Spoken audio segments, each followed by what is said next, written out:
و 400 ساله لولاته من انفاله سر و مال و ناموسا من لدج من هلاله Evan Müslümanın kaşmer İslamlı münkirin khante Nihayeta enfalarış Muhammed şikirin Hitler Ey Khudayê şev û rojan bila bes binev derdu jan ev dînê ger dînê te yekê kir hevalê xûn mijan Ezli velatê xwe bê suç risma dibin dite bizim bi fetvaya mizgefta te dixûna xwe dige bizim Ev 1400 sale li welatê min enfale ser û mal û namusa min li dîc minê min helale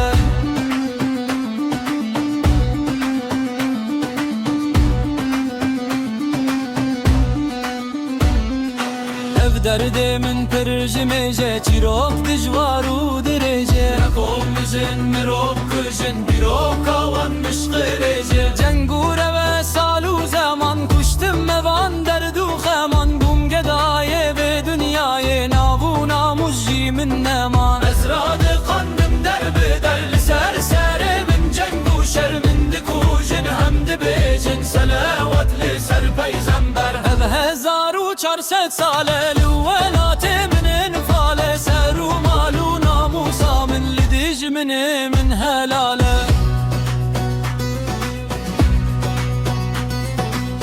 İslamê zû peyda bûm hem şagird û hem seyda bûm Jihengiyê ve heta evro girtiyê dabû qeyda bû Bu İslam hatem meydanê hizr û hêza xwe min danê min bi xûna xwe mezin kir wê ez xistim di zindanê Dîn ez kirim sedol û ol sofî mofî dimafûş ol misilmanek bi ser û berbelengaz û qels û melûl Ev 1400 sale li welatê min enfale ser û mal û namusa min li dîj minê min helale